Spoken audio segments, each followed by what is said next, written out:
Olá, que a paz do Senhor esteja com você aonde você estiver. Esse é o nosso devocional diário, mas antes de começar eu te peço, nos segue, se inscreve no canal, curte e compartilha para que possamos levar a palavra de Deus muito mais longe. O tema de hoje é: o poder não é meu, o poder é de Deus.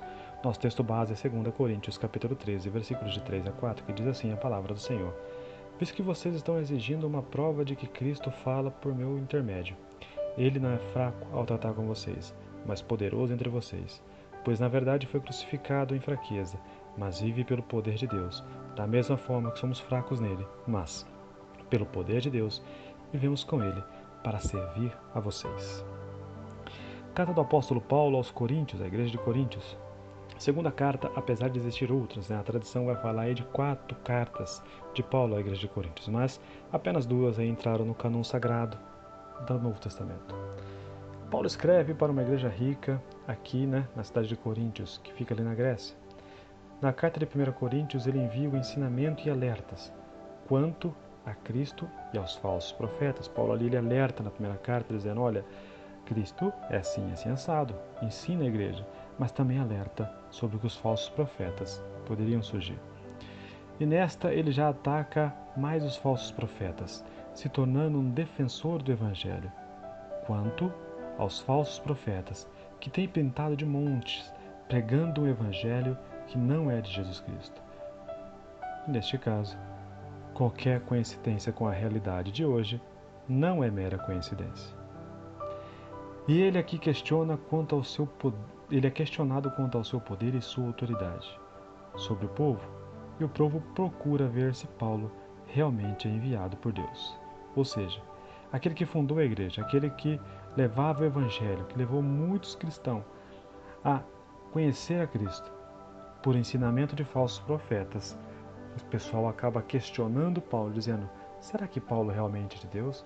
Será que Paulo realmente é enviado de Deus? E Paulo teve diversos paralelos em sua vida. Paulo foi ao extremo, ao outro muitas vezes. E é aí que eu quero começar a falar com você. Em primeiro lugar, Paulo foi um incrédulo, perseguidor de muitos cristãos. Um homem que os cristãos tinham medo ao extremo da incredulidade, tinha conhecimento da lei da Torá judaica, mas não tinha Cristo. Mas Cristo um dia apareceu no caminho para Paulo, para abrir os olhos daquele que quem Cristo queria chamar. Às vezes nós estamos no caminho até mais, nós não olhamos mais para Jesus e olhamos sim para o homem. E Cristo é preciso vir para abrir nossos olhos, para que possamos ver que Ele tem para mim e para você é muito maior do que o mundo pode oferecer. E sua vida muitas vezes é encoberta por uma cegueira espiritual, porque paramos de ouvir a Cristo e passamos a nos perguntar se realmente é Cristo que fez tudo isso. Foi o que aconteceu com Paulo.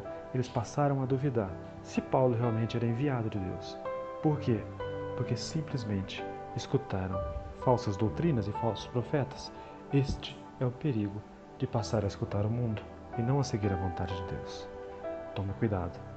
Em segundo, precisou de cura. Após ser convertido, Paulo fica cego por um período e Deus manda um outro servo para curar Paulo. Após apanhar e quase morrer, ter que ser tratado por alguém que servia a Jesus. Ele ainda diz em outro texto que o espinho da carne. Os servos de Deus também precisam de uma cura às vezes. Na vida amorosa, na vida espiritual, sentimental, na mente, na alma. Quanta gente machucada na igreja tem hoje. E por muitas vezes. E quantos crentes na igreja se acham super crentes, têm superpoderes e têm medo de admitir que precisam de uma cura. Entenda uma coisa, independente do tempo de igreja que você tiver, todos nós às vezes precisamos de uma cura. Muitas vezes porque estamos apenas desanimados, mas nós precisamos da cura de Cristo.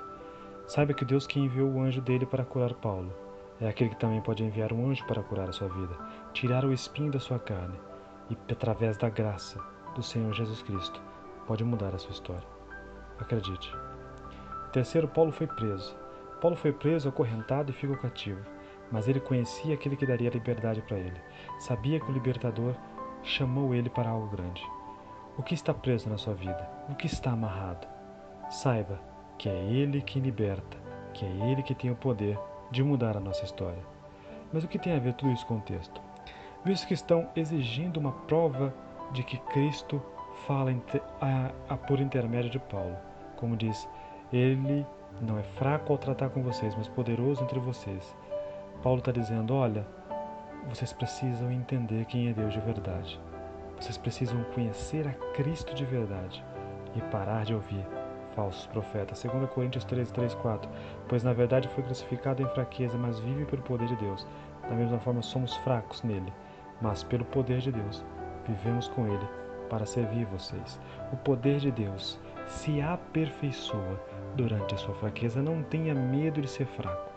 Muito pelo contrário, tenha medo de não estar na presença de Cristo, de não estar na presença de Deus, dizendo, Senhor, eu sou fraco, me transforma, me muda, me faz mais forte, me faz mais servo, me faz mais, Senhor, servo seu, me faça com que eu tenha mais vontade, e não faça igual aqueles que duvidavam da palavra, dizendo, será que Deus usa? Será que Deus pode mover Paulo realmente ou será que é outra pessoa?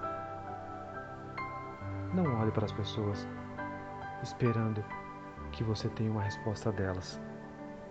Olhe para elas, esperando que Jesus as use para responder para você aquilo que você precisa. Isaías 26:4 diz, confiem para sempre no Senhor, pois o Senhor, somente o Senhor, é a rocha eterna. Homens são falhos, mas o Deus a qual nós servimos, o Cristo que morreu por nós numa cruz, este sim. Tenha fé, não desanime, prossiga, confie sempre no Senhor, porque o homem falha, mas ele não. Que esse devocional chegue para você com muito amor e carinho, que você possa acreditar, confiar, continuar na presença de Deus, na presença de Jesus, todos os dias da sua vida. Não para, não desanima, não olhe para trás, mas segue em frente. Deus abençoe, eu te abençoo em nome do Pai, do Filho e do Espírito Santo. Amém? Te amo, amo todos vocês. Até a próxima. Tchau, tchau.